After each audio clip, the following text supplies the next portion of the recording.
feds say Delco man was a Liberian warlord. His lawyer says he's a victim. As his federal trial opened Tuesday, a Delaware County man accused of hiding his past as a Liberian war criminal was cast by his defense as a victim, first of an authoritarian regime that drove him to seek asylum in the United States, and now of nearly 24 former countrymen expected to take the witness stand and accuse him of atrocities he insists he did not commit. Mohammed Jabata, they are expected to say, terrorized whole villages, murdering men, raping women, and eating the hearts of his enemies, as the rebel commander known as Jungle Jah during a civil war that roiled his West African nation in the early 1990s. Camera icon U.S. Immigration and Customs Enforcement. Mohammed Jabata, 51, of East Lansdowne, is on trial in federal court in Philadelphia for allegedly hiding his past as the Liberian warlord Jungle Jah while applying for asylum and later a green card in the United States. But addressing the jury for the first time Tuesday, defense lawyer Greg Pagano maintained that each of his client's accusers has political, religious, or factional reasons to lie. This case has the intrigue of international war, he said. This case has the intrigue of grotesque acts of human cannibalism. But this is a case about lies. And the question is, who is lying?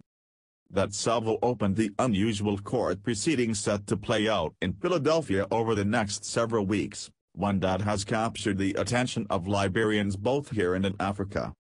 Prosecutors allege that Jabata, a 51-year-old business owner and father of 5, committed unspeakable crimes during the First Liberian Civil War, which ravaged the country between 1989 and 1997. But the case itself revolves around a simple immigration question, whether he lied about those acts while applying for asylum and eventually a green card in the United States. The government contends that Jabata hid his past as a rebel commander leading the Zebra Battalion of the United Liberation Movement of Liberia for Democracy, LMOK, a faction opposed to former Liberian President Charles Taylor's National Patriotic Front of Liberia.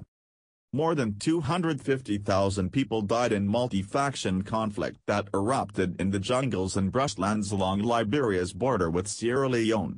But, remarkably, no one has ever been held criminally responsible in Liberia for the documented atrocities committed by all sides.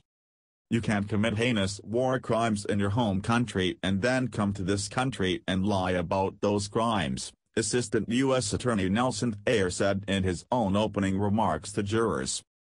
Ayer warned the panel that the testimony would include disturbing allegations of evisceration, sexual slavery, torture, and ritual cannibalism.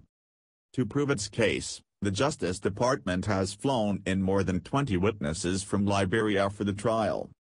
Some come from urban backgrounds in the capital city, Monrovia, others grew up in the backcountry bush with little to no formal education. Few knew one another before this case, and they have little reason to collude, Ayer said. Court filings lay out their tales of almost unfathomable brutality, including one woman's account of Jabata and fellow commanders ordering her to cook her husband's heart in a soup and serve it to them moments after they cut the man down with a machete.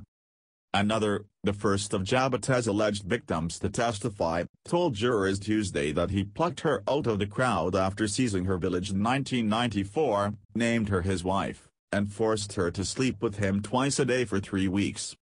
Some of it will be difficult to conceive, sitting here in Philadelphia, separated by nearly 2 decades and thousands of miles from such atrocities, Ayer told the jury. It may be difficult for you to even comprehend how some of these events could have occurred. For his own part, Jabata says he never hid either his wartime role with LMOK or the fact that his childhood nickname was Jungle Jah. He sat quietly in a dark suit, his legs crossed under the defense table, fist clenched against his lips, as the government laid out its case against him. He maintains that he spent most of the war not in the jungles where the alleged atrocities occurred, but working security in Monrovia at the Liberian equivalent of the White House. When Taylor's rival NPFL took control of the capital in 1997, Jabata says, he was jailed, and ultimately tortured. A West African peacekeeping force eventually released him and he fled to the U.S. soon afterward.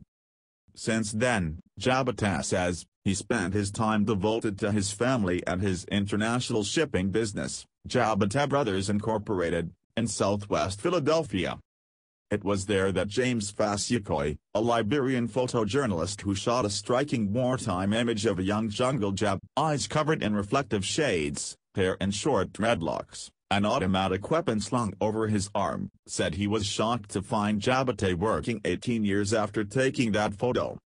Fasukoi, then living in Allentown, testified Tuesday that he had come to Philadelphia to ship a car back to Liberia from the United States. Asked by prosecutors whether he was sure that Jabata was the man he saw in the jungle decades ago, the photographer paused to consider. He stood up, walked over to the defense table, and peered into Jabata's eyes. "It's been a long time," he said eventually, "but it's him."